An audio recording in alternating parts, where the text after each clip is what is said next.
Hey everybody, it's LaRonda and I'm back with another video, and today's video is going to be about my date with an older gentleman. Now, I call him an older gentleman because my mama taught me to respect my elders. So I am respecting my elders and calling him an older gentleman. Now, normally, I was dead set on never dating anybody more than like 10 years older and maybe 5 years younger. So between about the ages of 35 and 50. Now, I had never gone up to 50 before, but I said, well, I'm getting older or whatever, and maybe I should try to expand my horizons a little bit. So, I guess several years ago, I met a guy at a hiking event or something, and we met, and he seemed like a nice person. And then some weeks later, we met again at another event, and I could kind of sense that there was some kind of something there, but then I didn't see him again for many years. So I actually thought that he had left the island, but it turns out I ran into him at another event sometime in February. So in February we start talking, and I was like, well, you know what? Let me. We had some conversations at the event, but when you're at an event, a lot of times you're getting interrupted by other people that you might know or that you might see, and so you don't. We didn't really get a chance to have a full conversation. So after the event was over, I decided that I was going to message him and see if we could maybe meet up for coffee or something like that.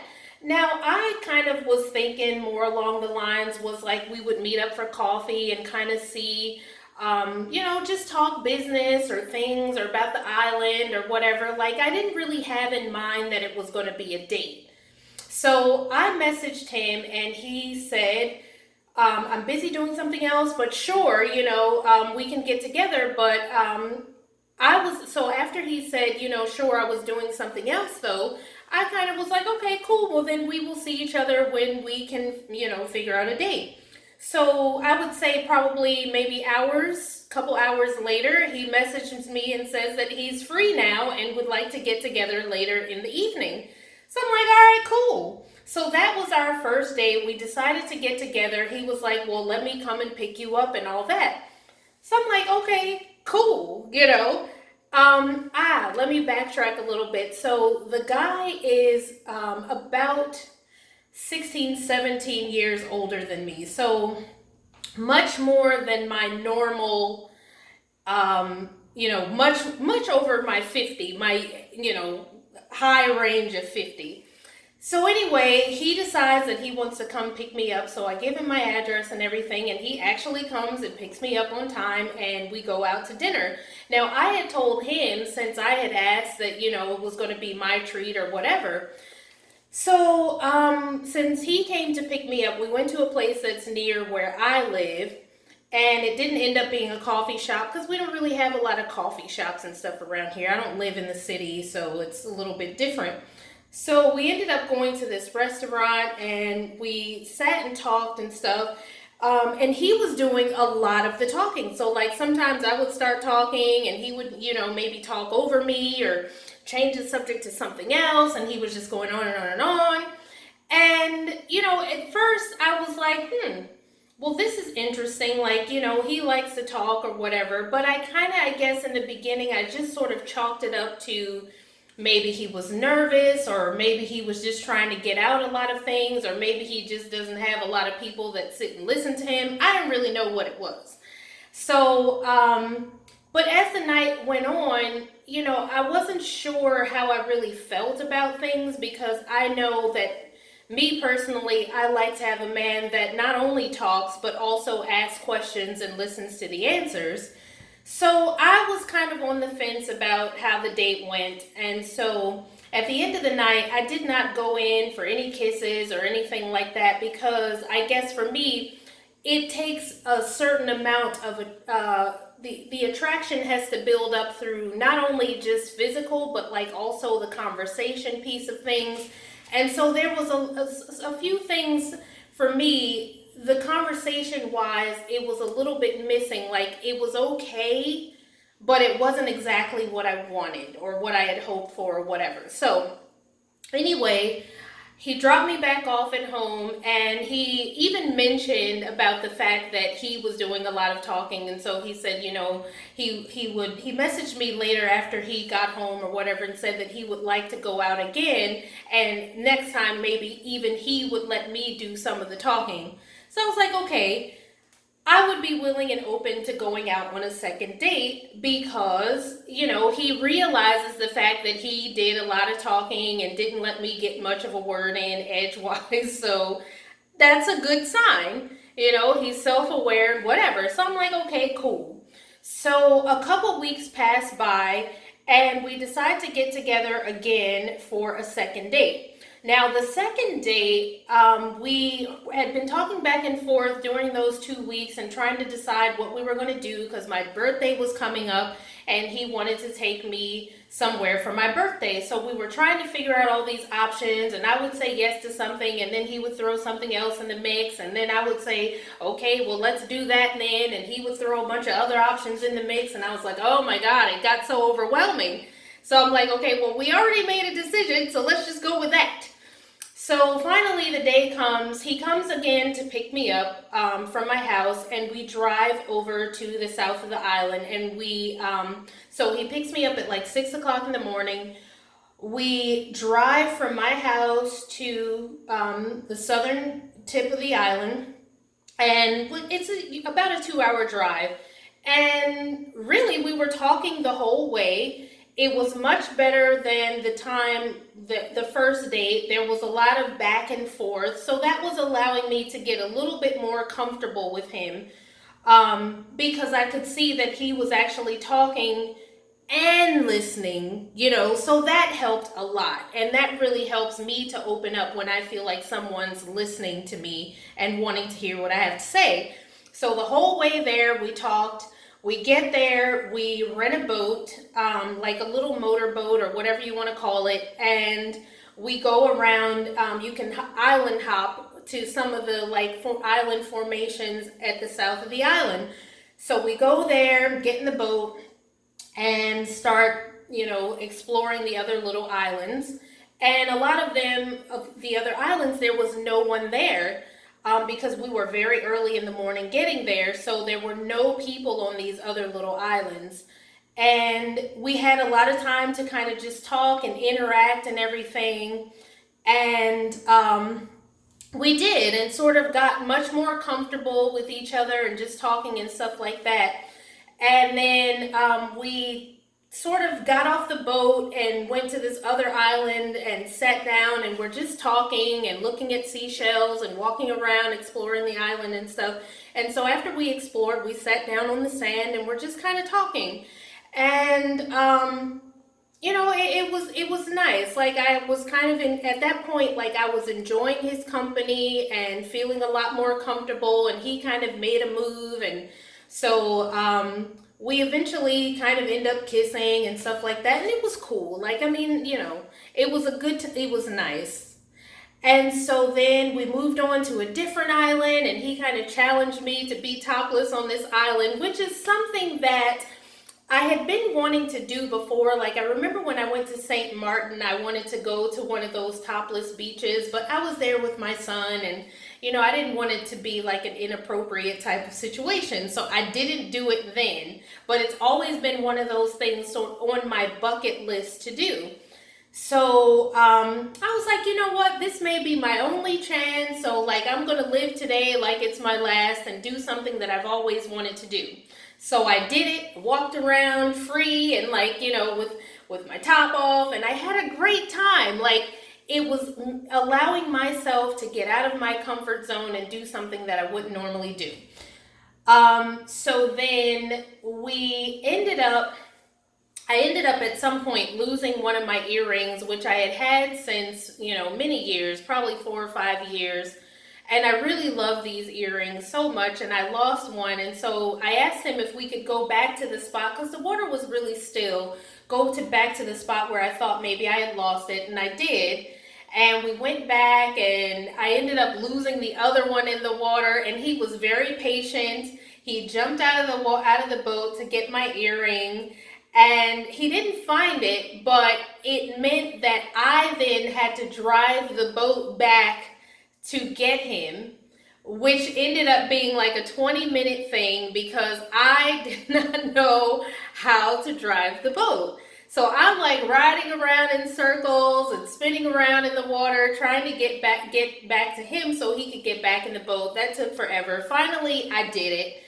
And then we moved on to the next island, which he was very patient in helping me to learn how to drive the boat even after that. It was very stressful because I had never done it before, and I was always kind of worried that I was going to, turn the boat over or something like that. But anyway, he was very patient, which was another thing that I really loved about spending time with him that day. Even though I was having so much difficulty, he was really, really just very calm about it. So finally, we decided to get out of the water, go back and to the shore and get some lunch, and we did that.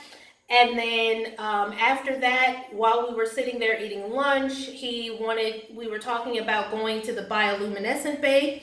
And that is a place where, the water turns, it like lights up a neon color in the night when you move with any movement in the water.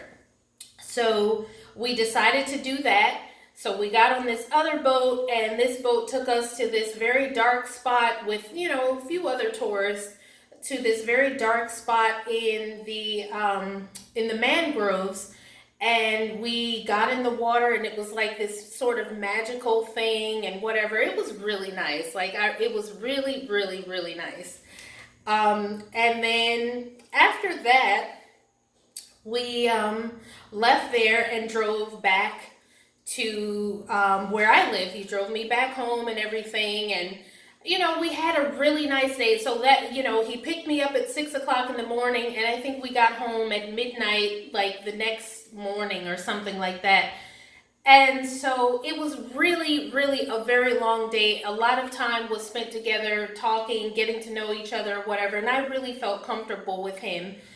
And then after that date was over, we kind of talked, and I think he called me up over the phone, and he said something about, he had a really good time with me and all that kind of stuff. And then he started like confessing some things. It was like, it was almost like he was just getting stuff off his chest. So he told me that, about an ex-girlfriend that he was still very much friends with.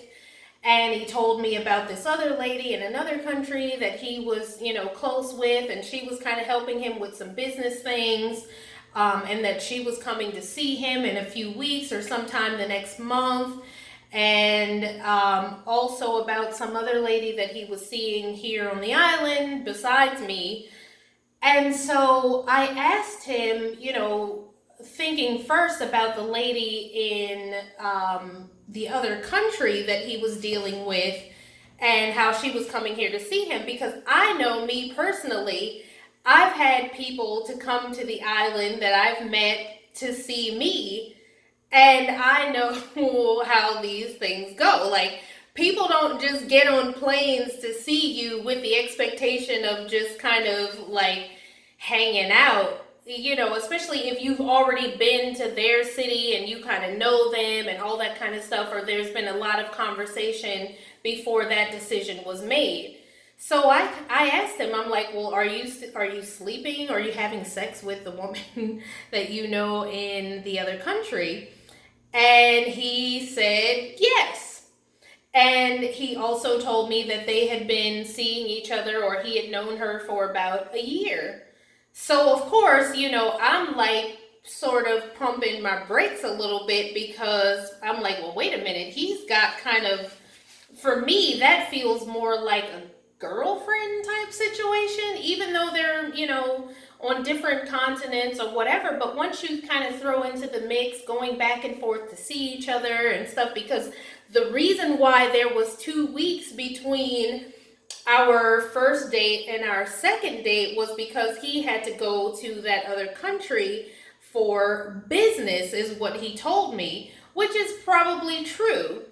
But when he sent me pictures, I noticed that there was someone else taking the pictures. These weren't selfies or whatever, and he had told me before he left that he wasn't going to be able to be in touch as much because he was going to be there and busy. Now, I've been on business trips before, and I know, like, at the end of the night, once you finish your work or once business hours are done, you're pretty much free to do whatever you want, including, if you wanted to be in touch with somebody at home or whatever, you could, pick up the phone and call or do whatever.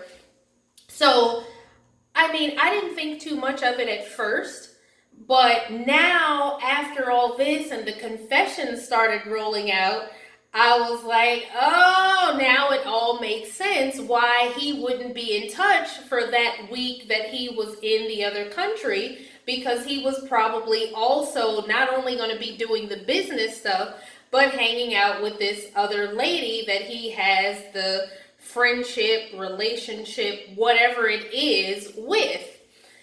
So anyway, I'm like, okay, I don't really know how to deal with, I've never been in a situation with somebody that was single, but like still kind of, that I knew about. Like, it's one thing to know that, when you're first dating somebody, that they're probably dating other people and all that kind of stuff, but like a whole 1 year situationship or whatever, and he was mentioning about maybe getting us together to meet and all that kind of stuff, and I was like, I don't think I want all that kind of drama. You know what I'm saying? Like, I don't think so. Like, meeting somebody who, obviously, if she spends money or however, even if she didn't spend the money, but if she's coming on a plane to see him, my thought is that there's probably a little bit more there than just, friendship on her side of things. And, this is just speaking from looking at things from my own perspective. If I'm getting on a plane to come to see somebody, there's probably a little bit more feelings there than I just want to be somebody's friend. Like, I don't need to do that for, what I mean? Jump on a plane and spend a whole bunch of money to see somebody just to be friends. That's not a friend that I've already built a relationship with, like somebody I knew from college or something like that. To me, that's a little bit more than that. Anyway, so I pumped the brakes. I didn't really speak that much to him. Plus, like, when I told him that, I wasn't really looking to be in some kind of like third wheel or fourth wheel or whatever, because like the ex-girlfriend thing, that didn't really bother me. He didn't really, the way he described that relationship didn't really bother me or feel any kind of way about it. It was just this one lady in this other country that was coming to see him in a couple of weeks. That's what really tipped me off. And I was like, you know what, let me pump my brakes here and back up a little bit, because when I told him I didn't want to, I was looking for more of a monogamous relationship. I didn't want to meet with this lady or put myself in any awkward position. I felt like instead of him just kind of saying, okay, well, I understand, it looks like we want two different things, let's just kind of, whatever, I felt like he was kind of like expecting me, that because he was honest about whatever his situation was, that he was expecting me to just kind of fall into his lap and fall in line. And then when I didn't, it seemed like he was kind of like calling me possessive and stuff, because I had said to him, like, this is not the kind of relationship I want. I don't really share well. I'm not looking to be a third wheel or whatever. I'm looking for a monogamous relationship right now. And he then called me possessive, but like in a negative way. And anybody that knows me and anybody that's ever been in a relationship knows that I've never been possessive or particularly jealous. I'm just not that kind of person. And so for him to turn my desire for monogamy into me being possessive or making it into something negative, about me or like a character flaw or something like that. I didn't really like that. So I all the way pumped my brakes and I really didn't talk to him much. So weeks went by and he sent me a message saying, I'm waiting for my message or waiting for my messages to come in from you or something, and they still haven't come. And I'm like, okay, well, no, they haven't. And, I told him, I was like, well, I'm still upset with you for calling me possessive because I asked you or told you that I'm looking for a monogamous relationship. Like, you don't have to turn what I'm saying or the differences in what we're looking for in life right now into something negative or into me being like a bad person, because that's how I took it. Like, I'm this possessive woman that wants to like dominate all his time or whatever. I was like, Anyway, we talked a little bit and I said, well, if you want to get together, because he wanted to get together again. So I said, if you want to get together, we can do that and we can talk about, why you want to call me possessive and all this kind of stuff, because I'm looking for a monogamous relationship and whatever. So anyway, a couple weeks ago, we decided to get together and have lunch. So we went to a restaurant. He picked me up from my job. We went out to eat, and we talked about the fact that we hadn't seen each other in a month by that time. And he had said, well, if we want to have something more, whatever, we need to see each other, or I need us to see each other more than once a month. And I was like, well, that's fine. If you still want to try this, knowing what I want and knowing what you want, if you still want to try this or kind of see where things go, because like, I guess I was willing to see or feel things out, because he had told me that, things were not that serious with the other lady and whatever. So I was like, okay, well, let's see how things go. If things can develop with us, then maybe I will be willing to continue talking and seeing you once a week or twice a week or whatever, as many times as we could figure out how to get together. And anyway, we talked and, had some conversations and decided in the dinner or in the lunch that we were going to get together that next week for lunch again. Now, this was all before the island was locked down, basically. So anyway, we ended up the next day, I would say. So he dropped me back off at work. This was our third date. He dropped me back off at work, and we said our goodbyes, and I told him, that I didn't really want to kiss him or anything like that, because we hadn't seen each other in a month. We had only been back in each other's presence for an hour. I wasn't sure, an hour and a half, 2 hours, whatever lunch period is.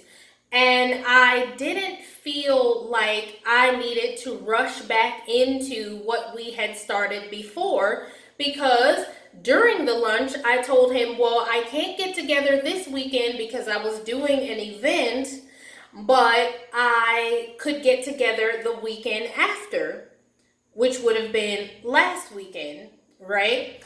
And he was like, no, well, I told you that was the day, that's the weekend that the lady from the other country is coming to visit me, so I'm not really going to be free or whatever.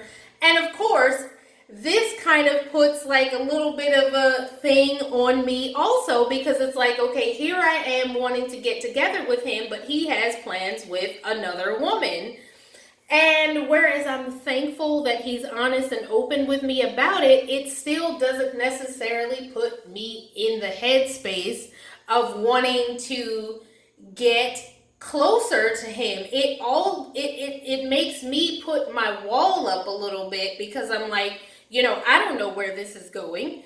I don't know if I'm going to put a whole bunch of effort into this situation only for him to choose to eventually be with the other woman or whatever, so it was just like, So when he dropped me off at the end of the date, like, I wasn't really for all this kissing and stuff like that. I was totally, willing to see him and see if we could build back up from the month that we hadn't seen each other and see how things go. But like, I wasn't wasn't really interested in rushing things that day.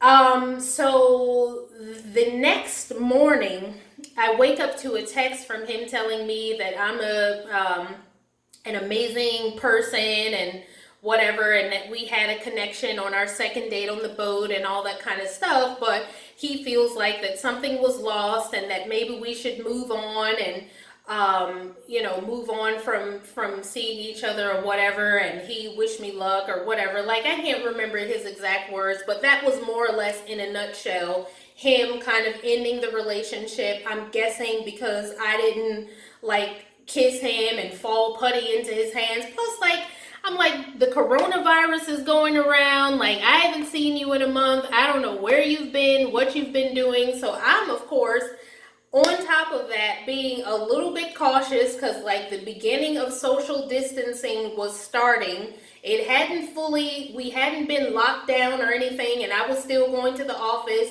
The company was still open and everything like that. But, I'm like, okay, we need to be a little bit careful here. And I guess I was also closed off. So, I mean, maybe I would have kissed him if my guard hadn't been up, or if he hadn't told me that the next weekend the lady was coming, or I don't really know. But that's how I was feeling at the moment. I was like, you know what, let me just, let's get together next week and let's just keep seeing how things go.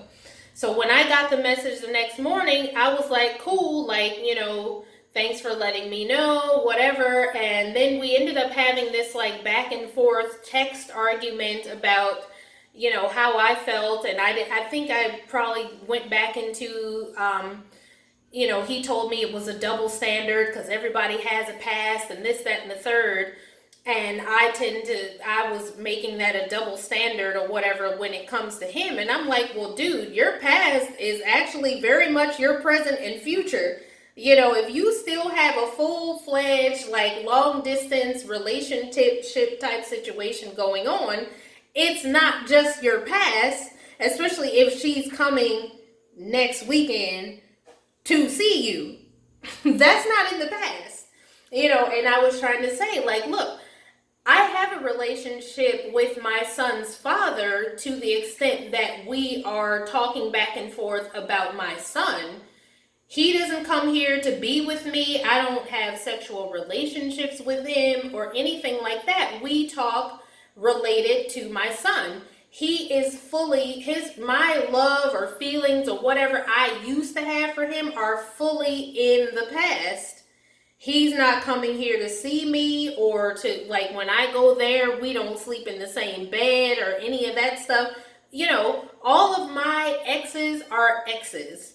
They're not people that I'm still holding on to relationships with and all that kind of stuff or currently seeing or whatever.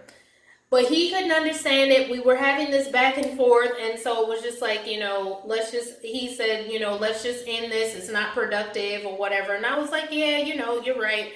I didn't say anything back after he said that, but, like, in my mind, I was like, he's right. Like, what's the point of this? Like, he doesn't understand me. I don't understand him. We don't want the same things. We're not compatible, obviously. So let me just leave this alone. And so then the next day, I get another text from him. It was very random, something random about some, meme or something about the virus. And then another one the next day. And I was like, well, I thought we were supposed to be leaving each other alone. So why, I was wondering kind of why he was still texting me if, he kind of wanted to end things or whatever. So I really didn't understand it. I never responded back to any of the texts. If I saw him, I would probably, I'm still going to, say hi to him or whatever, be very mature. But, I think it just comes down to he and I want two very different things. He had told me on my first date, I told him, that I was looking for a relationship that, eventually I could build a relationship with and, looking to get married again someday. And he told me that that was not really what he wanted. So even from that, like, I kind of knew that we maybe weren't on the same page as far as what we wanted, but you know, I was willing to explore it anyway. And but I should have known then that maybe it wasn't going to be something that I should have, you know, continued with. But I was like, well, let me just see, because I don't know, I just felt like I should just explore it, you know. And I did. I explored it, I think, to the length that it should go. And I think it was a good experience. I love the experience that we had. He helped me to get out of my comfort zone. He taught me to do something that I'd never really done before. You know, and so I love that. And that those dates and that experience with him will go down in my memory as a good memory about him and about, you know, the island and the place that we went and the things that I did. You know, I will always remember him as being the person that I experienced something very new and out of the box and outside of my comfort zone with. So I will always appreciate him for that. And I'm thankful that I went through with the experience. And of course, like, I wish him very well with like his life and the things, finding the things that he wants and that makes him happy with himself and with his life and everything, his business and whatever else he has going on. I want him to be happy as well. But that also, with that happiness, I also want to make sure that I am advocating for my own happiness and always staying true to the things that I want for myself, regardless of how that may make someone else feel. You know, it's very important for me to be happy and feel what I want to feel when it comes to a relationship as well. So anyway, that was my long-winded experience with dating an older man. I will probably break this up into 2 videos because this is very long, but I want to thank you guys so much for watching. I have loved sitting here telling you this story, and I'm looking forward to, right now we are on complete. We have a curfew that begins at 9 p.m., so I am not going out on any dates. I haven't been on any dates since the last date that I had with my older gentleman. And so I cannot wait until this lockdown is done so I can continue with my love life and everything else. But yeah, it's been a good experience. I'm so happy that, you know, I'm safe. I'm still healthy. My child is healthy. We're home. We haven't killed each other yet. Everything is okay. We have enough food, we have water, we have electricity, everything we need. And so we're just continuing on with life, and I wish you all the very same. I hope everyone's staying healthy, staying safe, doing your social distancing duties. And yeah, so I will see you guys in the next video. Thanks for watching. Happy dating, everybody. Bye-bye.